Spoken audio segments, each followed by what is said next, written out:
사실 오늘 말씀은 이게 이제 한국말로도 여러분들 읽고 나서 이게 무슨 말이지? 이제 그 정도로 사실 조금 어려운 그런 내용인데 왜 이 내용이 그렇게 어렵냐면요.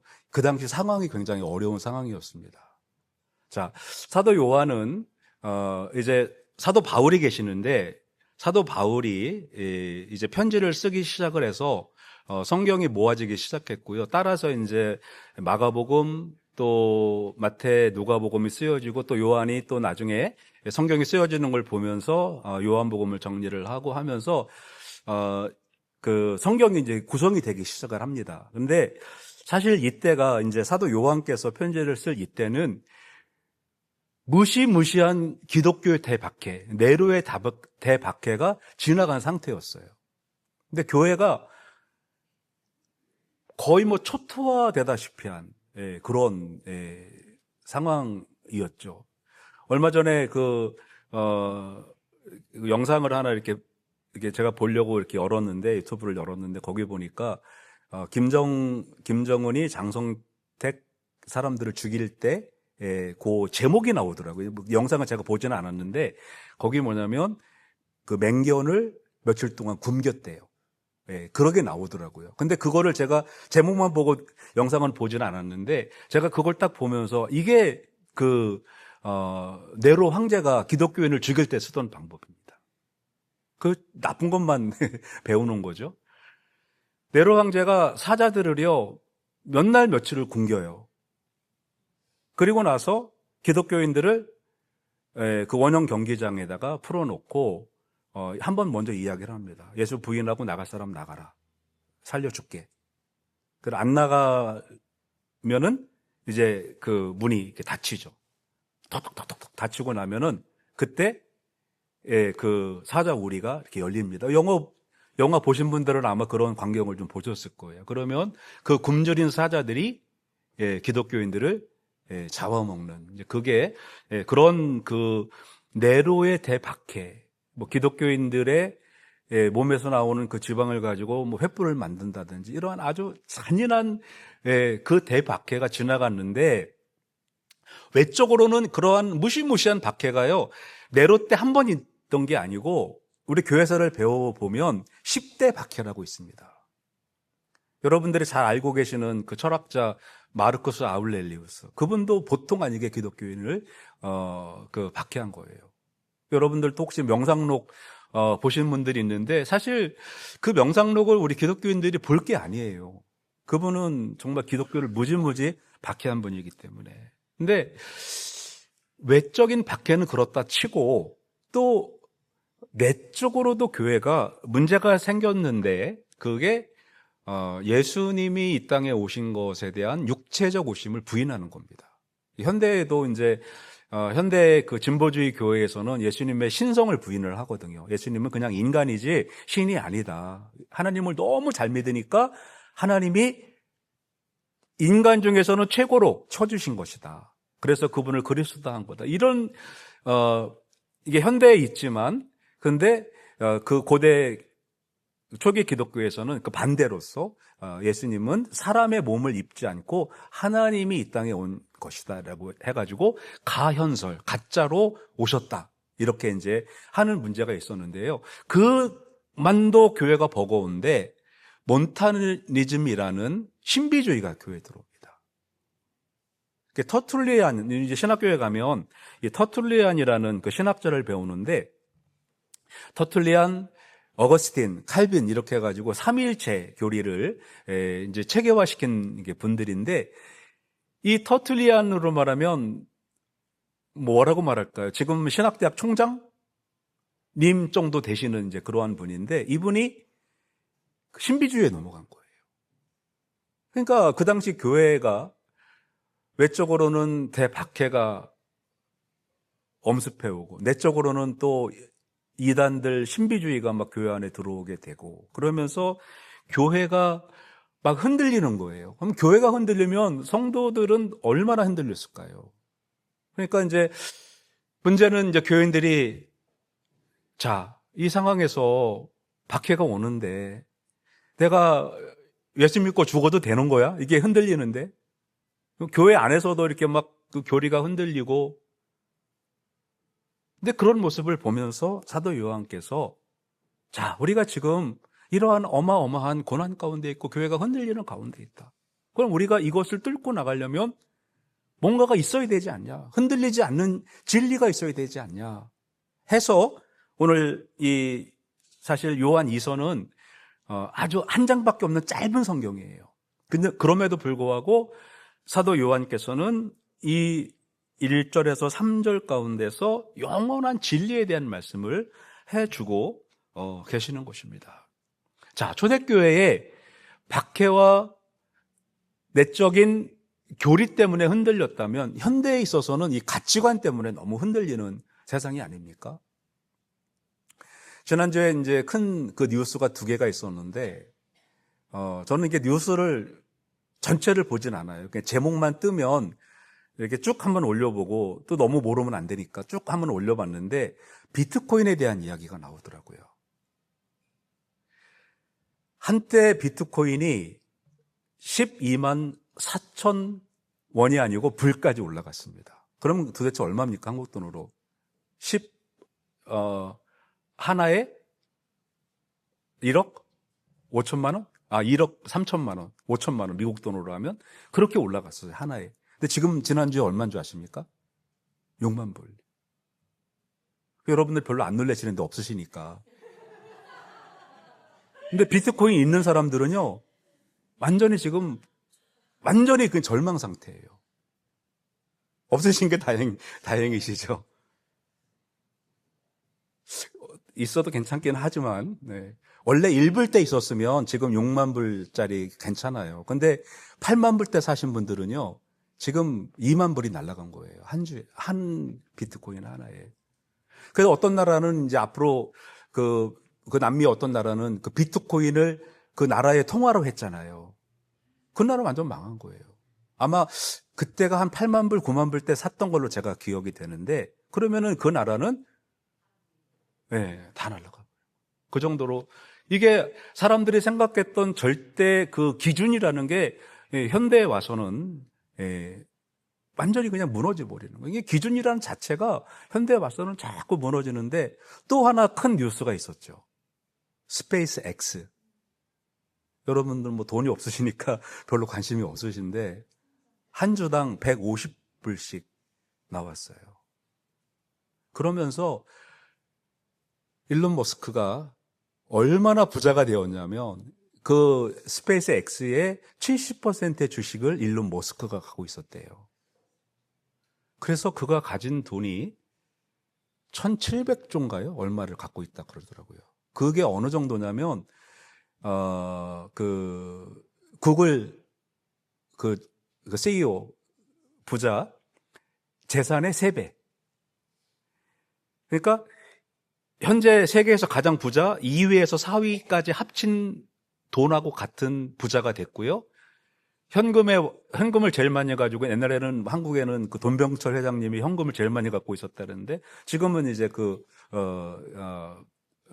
그분 이름이 생각이 안 나는 워렌 버핏, 그분의 7배 재산을 갖고 있는데, 와, 그 돈이면 여러분 뭐 하시겠습니까? 하고 싶은 거 평생을 하루에 1억씩 써도 하루에 1억씩 써도 아마 다 못 쓰고 돌아가시는 그런 어마어마한 돈인데, 그러면 그게 영원하냐라는 거죠. 여러분들 어떻게 생각하십니까? 일론 머스크의 그 돈이 영원할 것 같습니까? 세상의 기준과 가치관은 이렇게 변하고 낡아지고 문명이 바뀌고 그렇게 되지 않습니까? 사도 요한 시대도 마찬가지입니다. 이거를 우리가 어떻게 바로 세워 나갈 것인가, 이 교회를 우리가 어떻게 해나갈 것인가 라고 했을 때, 사실 우리가 이 어마어마한 박해 가운데서 이게 선택입니다. 당시 그 초대교회사를 공부를 해보면 수백만에서 수천만이 순교를 했다 그래요. 그러면 이 사도 요한이 편지를 썼을 때는 아주 초창기고요. 그 이후에 기독교가 인정될 때까지가 한 270년 이 시간이 더 지나가야만 기독교가 인정이 되는데 그 한 70년 동안 기독교인들이 계속 죽어갔습니다. 그러면 여러분, 왜 기독교인들이 그렇게 무자비한 무지막지한 박해를 이길 수가 있었을까? 그분들은 외적인 대박해, 그리고 내적인 이단 사이비 사설을 그분들이 이겼다라는 겁니다. 그죠? 근데 이겼는데 무엇 때문에 이겼느냐? 오늘 사도 요한이 전해준 이 말씀 때문에, 영원한 진리 때문에 그것을 이기고 나갔다라는 거예요. 그래서 여러분, 우리가 앞으로 세상은 더 바뀔 겁니다. 정말로 여러분, 어마어마하게 세상이 바뀔 겁니다. 그러면 이런 세상 가운데서 우리가 우리 신앙을 가지고 가려면 정말 이 변하지 않는 이 영원한 진리를 진짜로 꼭 붙잡고 가야 됩니다. 어저께 노숙인 사역 갔다 오면서 저희 아내한테 제가 그런 얘기를 했어요. 여보, 우리가 앞으로 더 근본주의가 되어줘야 될 것 같다. 더 하나님 말씀대로 살아야 되고, 정말 이 말씀 한자 한자를 정말 하나님의 살아계신 말씀으로 붙잡고 살아야 될 것 같다. 안 그러면 우리가 다 무너지겠다. 그런 이야기를 하면서 이제 사역 끝나고 돌아왔는데, 그래서 오늘 우리가 사도 요한께서 초대교회에 정말 그 풍전등화, 바람 앞에 등불처럼 위태한 기독교의 교회에게 우리가 이 영원한 진리를 붙잡아야 된다라고 하면서 이 영원한 진리를 붙잡았을 때 주는 이익 세 가지를 오늘 이 짧은 인사말 속에서 이렇게 담아서 편지를 보내게 된 것입니다. 그래서 그러면 오늘 말씀 가운데서 이 영원한 진리가 우리에게 주는 세 가지 복에 대한 말씀을 좀 같이 생각을 이제 해보려고 하는데요. 첫 번째 복은 무엇이냐면 영적 가족이 되었다라는 겁니다. 이게 다른 종교에서는 없는 거예요. 우리는 이제 종교 자체가, 우리 교회 자체가 아버지가 계시잖아요. 그죠? 하나님의 아버지가 계십니다. 그래서 옛날에 우리 이제 조선시대에 막 기독교가 들어왔을 때 이 어르신들이 천수가 굉장히 헷갈리셨대요. 진짜로 실화예요. 아니, 아들이 아버지라고 하면은 교회 이제 아들이 아버지를 전도해서 교회를 데리고 모시고 갔어요. 근데 아버지가 기도를 하는데 아버지, 하나님 그러니까 이 아버지가 교회 처음 나와가지고 생각할 때, 그럼 나한테 형님인가? 이 교회가 참 헷갈리는 게 바로 그거예요. 하나님이 아버지니까 그래서 이제 그랬대요. 진짜 이건 실화인데, 형님, 저도 왔습니다. 그러니까 나중에 이분들이 이제 우리 교회에 기둥들이 되셨던 분들인데, 이게 다른 종교에는 헷갈릴 게 없어요. 왜 그러냐면 하나님을 아버지로 모시는 데가 없기 때문에. 근데 우리 교회만 하나님을 아버지로 모신단 말이죠. 바로 이것은 우리가 영적인 가족이 되었다는 거예요. 그러니까 가족이라면 또 혈연 공동체가 돼야 되잖아요. 혈연 공동체가 돼야 되는데, 보통 이제 우리는 뭐 혈액 검사를 해서 그런 이제 그 DNA 같은 혈액을 말하는데, 근데 우리는 예수 그리스도의 피로 하나가 되어진 그런 혈연 공동체가 되었다는 겁니다. 그러니까 우리도 같은 혈연 공동체예요. 요즘에 우리 이제 제가 이게 설교 준비를 하면서 어떤 설교 준비를 할 때 저는 어떤 거 한 가지를 굉장히 오랜 시간을 묵상을 하거든요. 이 아버지에 대한 설명을 어떻게 하면 우리 성도님들이 좀 더 쉽게 감동적으로 이해할 수 있을까? 그러다가 무슨 생각을 했냐면 우리 아들이 큰 그 무거운 게 눌려 있어요. 근데 이제 내가 그거 얼른 들어가서 그거를 받쳐주고 아들이 나오면 살 수가 있는데, 그럼 나는 그때 어떤 결정을 내릴 건가? 이런 생각을 했는데, 저는 그냥 아무 생각 없이 내가 뛰어들어서 들고 아들 빨리 나가. 이게 그냥 아무 생각지도 않았는데 그 답이 나오는 거예요. 나는 죽거나 말거나 상관이 없는 거예요. 아들만 살리면 되는 거예요. 근데 하나님이 그러신 거잖아요. 그죠? 네, 하나님이 말씀이 육신되어서 오신 거는 아마 그랬던 것 같아요. 이게 다 죽을 것 같으니까 우리를 구원하시기 위하여 본인이 세상에 뛰어드신 거예요. 그러니까 우리 이 기독교 공동체가 그 정말 무지막지한 박해와 내적인 그러한 어려움을 이길 수 있었던 것은 바로 그러한 영적인 이 영원한 진리 가운데 한 가족이 되었기 때문에 그런 것입니다. 예수님께서 십자가에서 요한에게 요한아 보라 내 어머니다. 어머니 보세요. 아들입니다. 이랬잖아요. 이때 예수님이 부활하고 이제 교회가 예루살렘에서 퍼져나가면서 요한은 에베소로 갔습니다. 그때부터 사도 요한은 예수님을 진짜로 어머니로 모시고 살았어요. 돌아가실 때까지. 그러니까 교회에서는 이렇게 서로가 어머니고 서로가 자식이고 나이가 많으면 자식이고 물론 하나님 안에서는 촌수가 좀 이상하긴 하지만 하나님을 아버지로 모신 한 가족이라는 것입니다.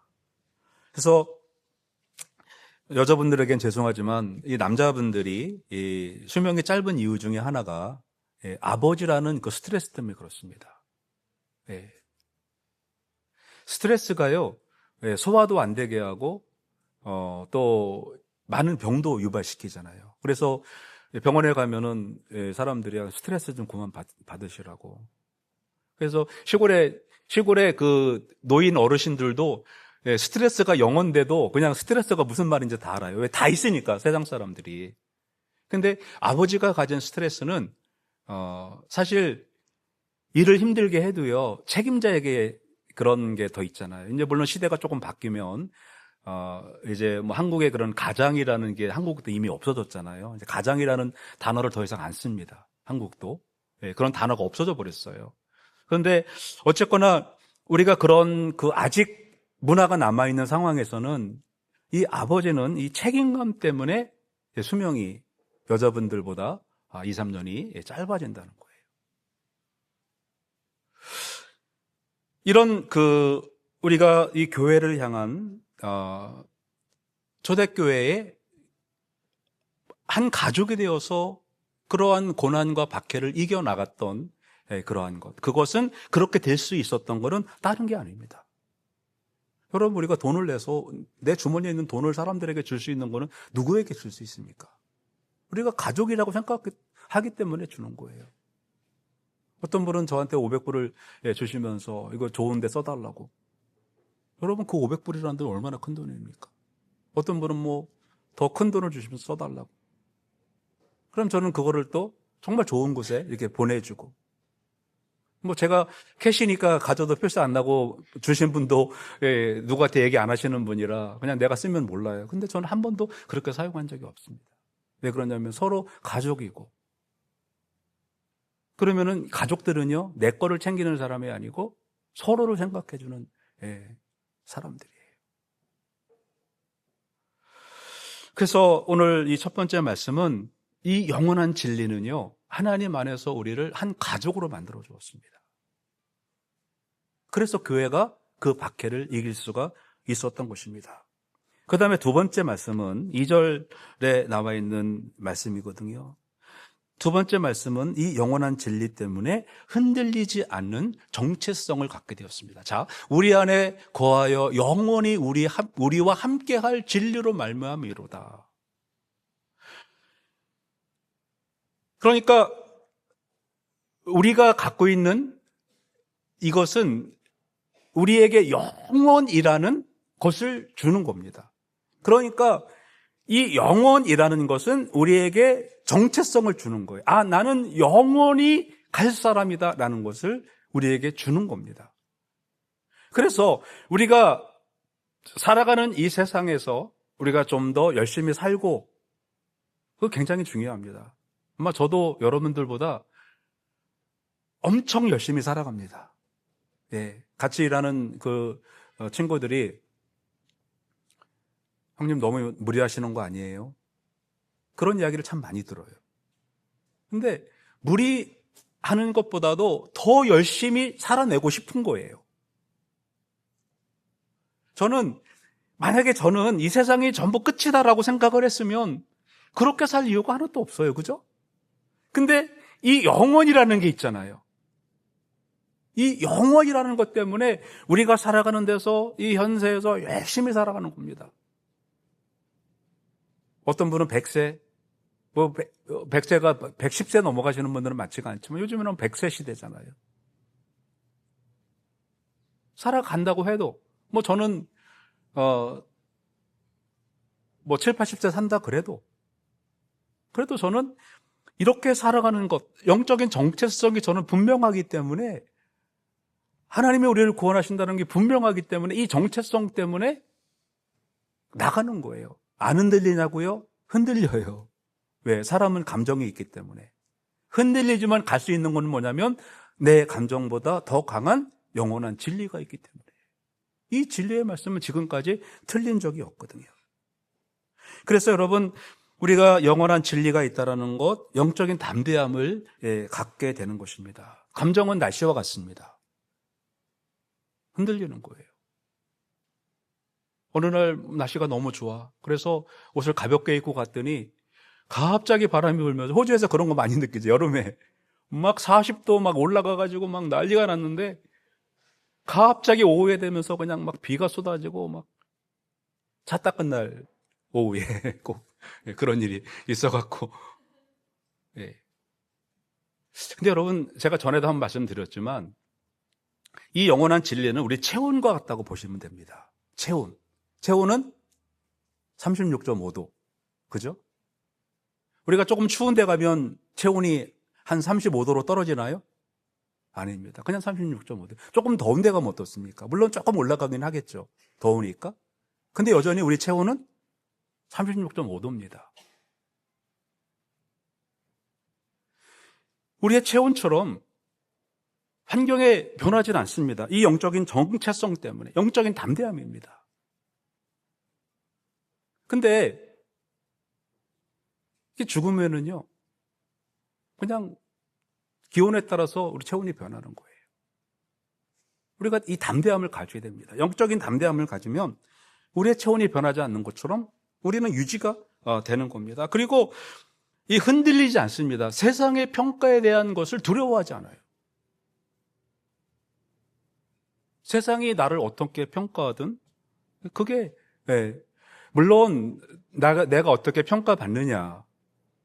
제가 뭐 설교 끝나고 갔는데 어떤 분이 저 뒤에서 약수하면서 목사님 무슨 설교를 그따위로 하세요? 이러면 제가 죄송합니다. 다음 주부터는 잘하겠습니다. 그렇게 하겠을 것 같아요? 아니면은 저도 같이 화낼 것 같아요? 왜 그따위로 말씀하시냐고? 여러분, 이게 우리가 이 절대적 영원한 진리를 갖고 있다는 건 우리가 어떤 상황에서도 어떤 환경 가운데서도 흔들리지 않고 나갈 수 있는, 그래서 사도 요한께서는 초대교회에 이거를 전해주고 싶은 거예요. 무지무지한 대박해. 아직 10대밖에 하나밖에 안 지나갔어요. 앞으로 9개가 와야 돼요. 대박해가. 거기에다가 막 이단들이 막 생겨납니다. 이 이단뿐만 아니고 교회 안에 엄청난 이단들이 막 생겨나는 거예요. 오죽하면 그 터툴리안이라는 그 훌륭한 신학자가 그 신비주의에 빠졌겠습니까? 근데 여기에서 우리가 분명히 하나님의 말씀, 이 영원한 진리를 붙잡고 살아가는 사람들은 그 어떤 세상의 어떤 이론이나 환경이나 상관하지 않고 나간다는 겁니다. 그래서 바로 이 영원한 진리는 우리에게 흔들리지 않은 정체성을 주면서 흔들리지 않은 열정을 가지고 앞으로 나가게 하는 것입니다.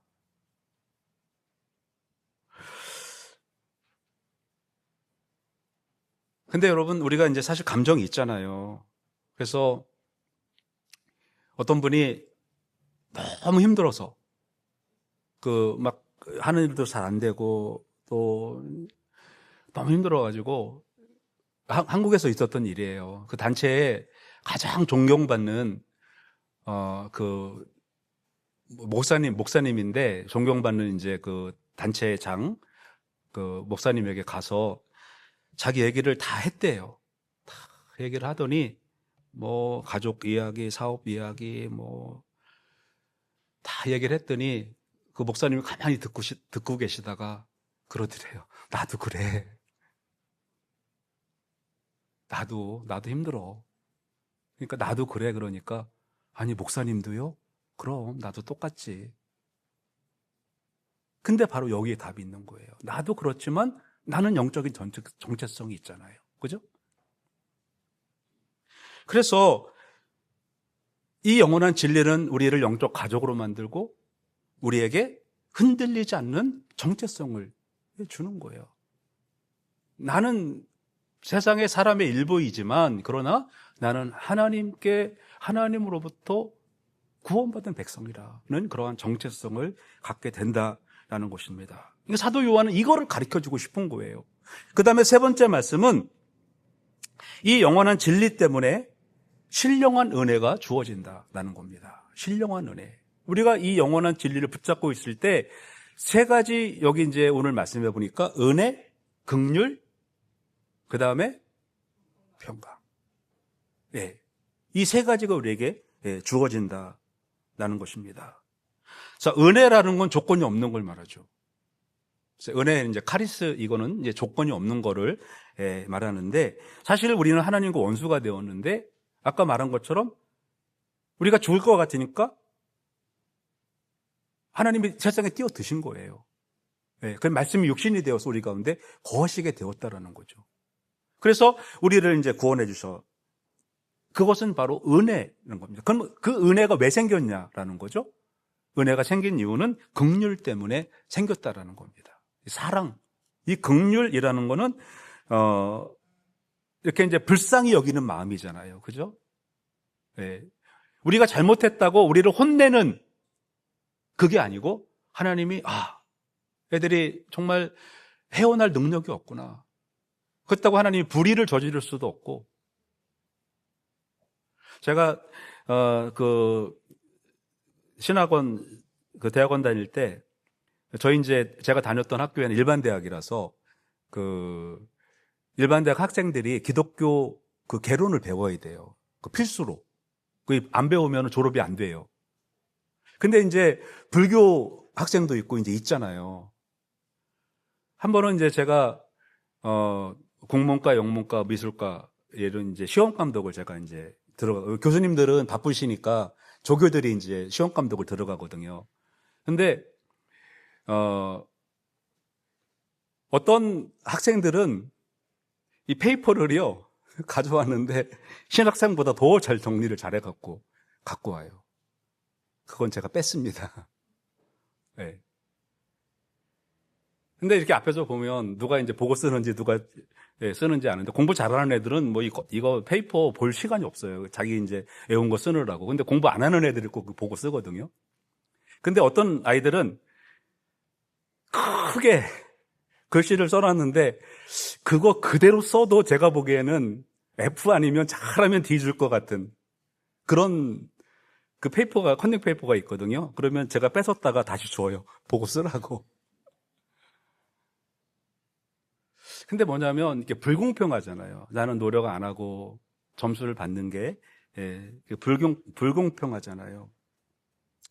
근데 하나님은 이렇게 힘들어하는 사람을 불쌍히 여기시고, 그렇다고 하나님이 죄를 범할 수는 없고, 불의를 행할 수는 없고, 그래서 자신이 뛰어드신 거예요.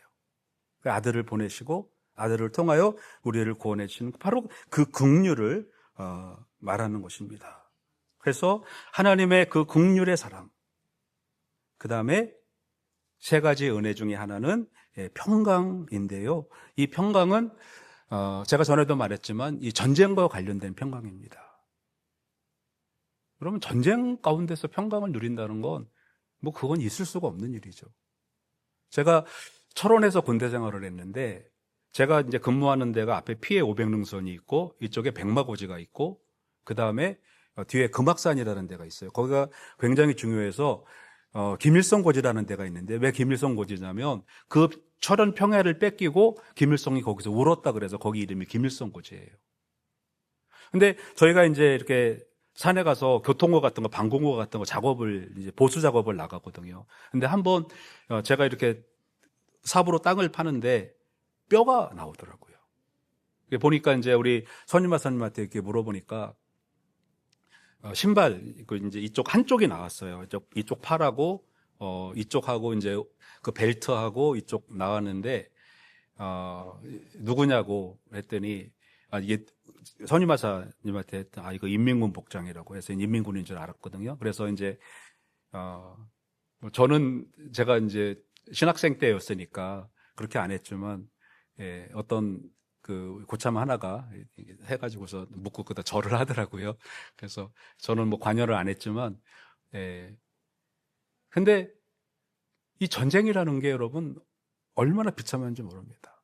한 번은 작업을 나갔는데 이제 같이 나간 그 후배 병사 하나가 삽으로 파다가 뭐가 탁 걸린 거예요.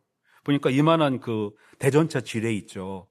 그 대전차 지뢰가 이제 툭 걸려갖고 꺼냈는데 땅을 이렇게 파다 보니까 또 나오고 또 나오고 또 나오고 그러다가 그걸 사단에 보고를 했습니다. 그래서 사단에서 그 폭발물만 전문하는 데 와가지고 그거를 다 꺼낼 수가 없어가지고 다이너마이트 집어넣어 폭발시켰거든요. 큰 논이 그냥 다 날아가지고 저수지가 됐어요. 예. 근데 그걸 보면서 어느 지역에 가면 그 동네 자국이 있어요. 뭐 장독대도 깨진 것도 있고 그런 데도 있고. 그게 얼마나 이 전쟁이 비참한가라는 거예요. 근데 여기에서 말하는 이 평강은 우리가 여기서 뭐 사업하다가 조금 망하고 뭐 비트코인 투자했다가 손해보고 그 정도가 아니에요. 목숨의 경각간에 달려있는 그 상황 가운데서 막 총알이 내 머리 위로 날아가는데 그거 신기할 만큼 평안해. 그 하나님이 주신 평안이라는 거죠. 그래서 우리가 살아가는 이 세상 가운데서 하나님께서는 우리가 세상을 바라봤을 때 세상에 온통 마음이 빼앗겼을 때는 우리가 흔들릴 수밖에 없어요. 그러나 우리가 이 영원한 진리를 붙잡고 살아갈 때는 하나님의 은혜와 긍휼과 평강을 누리게 된다는 거예요. 근데 어떤 사람이 이걸 누리느냐? 반 정도만 하나님 믿고 반 정도는 내 실력 의지하면 이런 평강이 절대로 안 옵니다. 네. 정말 낙심했어. 근데 이거 안 될 것 같아. 그런데도 하나님, 정말 제가 이런 때 나 안 그랬으면 인생 끝났을 텐데 하나님이 계시니까 이거 담대해지네요. 이길 수 있네요. 이런 평강이 온다라는 거예요. 환경이 안 바뀌어도. 자, 오늘 이제 세 가지 말씀을 우리가 나눴어요. 첫 번째는 영원한 진로로 말미암아서 우리가 영적 가족이 되었다는 것. 두 번째는 영적 전책성을 가졌다는 것. 세 번째는 우리가 신령한 은혜를 누리게 되었다라는 거죠. 근데 이제 우리가 그 영원한 이 진리 때문에 우리가 영원한다고 하는데 사실 이 영원하다라는 건 우리 기독교만에 있는 좀 특별한 겁니다. 서양 철학의 시작이라고 할 수 있는 헤라클레이토스라는 분이 있습니다. 지금부터 2500년 전 분인데 이분 그리스 사람이에요. 굉장한 지성인이고 그 시대에 이런 생각을 했다라는 것이 사실 믿어지지가 않아요. 여러분, 이게 별들 간의 거리를 지금 우리가 이제 뭐 몇 광년이다 이 계산을 하잖아요. 근데 사실 옛날에 그 고대 시대 그리스의 그 책들을 보면은요, 지금 거리 잰 것과 별로 차이 없이 별들 사이에 몇 광년을 계산을 했어요. 그러니까 어떤 분들은 이제 그런 거를 공부하면서 이 문명이 진화하는 게 아니고 문명이 퇴화한다. 이렇게 얘기하는 분들도 있어요. 원래가 더 좋은 문명이었고 지금 퇴화하는 중에 있다. 뭐 그것도 맞을 수는 있지만.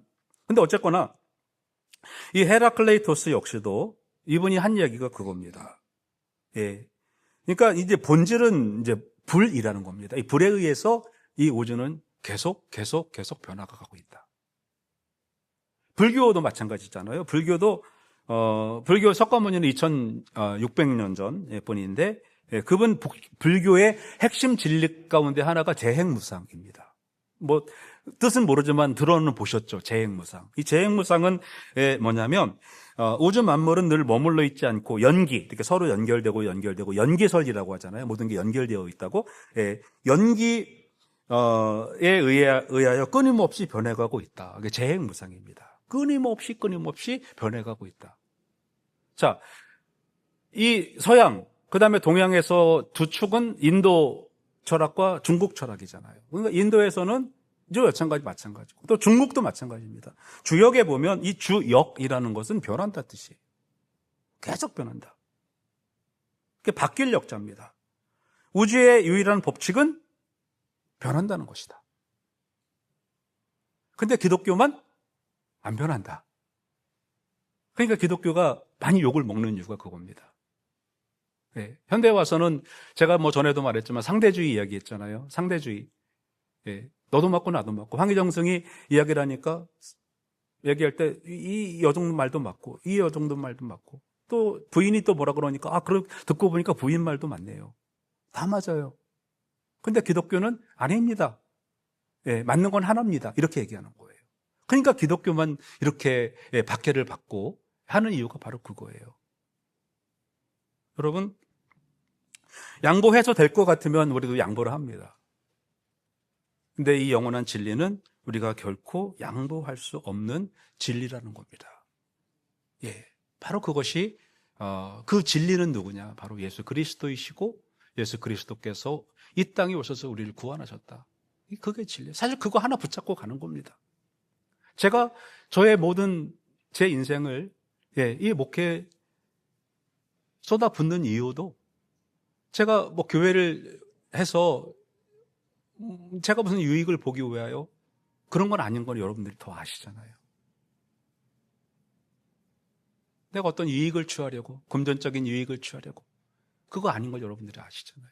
그럼 왜 그러냐? 예수님 때문에 그런 거예요. 예수님이 영원한 진리이시고 그분을 믿어야만 우리가 이 영원한 것을 소유할 수 있기 때문에 그런 것입니다. 히브리서 13장 8절 말씀, 예수 그리스도는 어제나 오늘이나 영원토록 동일하시니라. 사도 요한께서도 말씀하십니다. 이 영원한 진리. 그래서 우리 성도들은, 초대교회 성도들은 그냥 박해요 와라. 상관없다. 나는 이 영원한 진리 붙잡고 나간다. 성도님들도 초대교회 성도님들처럼 정말 이 세상을 변화시킬 수 있는 그러한 능력의 영원한 진리를 소유하시는 여러분들 되시기를 축원합니다. 기도하시겠습니다. 살아계신 아버지 하나님, 오늘 사도 요한의 선포를 통하여 책 속의 이론이 아닌 우리 안에 영원히 거하시는 영원한 진리 되신 우리 주님에 대한 말씀을 생각해 보았습니다. 이 예수 그리스도의 진리를 우리가 품게 하시고 세상은 다 변하여도 우리 변하지 않는 우리 하나님 아버지를 하나님으로 모시고 살아가게 하여 주시옵소서. 우리가 영적인 진리 때문에 영적 참 가족이 되었습니다. 그리고 영적인 진리 때문에 우리는 신령한 정체성을 갖게 되었습니다. 그리고 영적인 진리 때문에 신령한 은혜를 갖게 되었습니다. 하나님, 이것을 가지고 우리가 이 세상을 살아가는 동안에 당당히 담대하게 영적인 담대함으로 싸워 승리하는 저희들 되게 하여 주시고 우리를 통하여 이 세상을 변화시킬 수 있는 그러한 능력의 성도들, 우리 모든 브릿지교회 성도들 되게 하여 주시옵소서. 예수님 이름으로 기도드립니다. 아멘.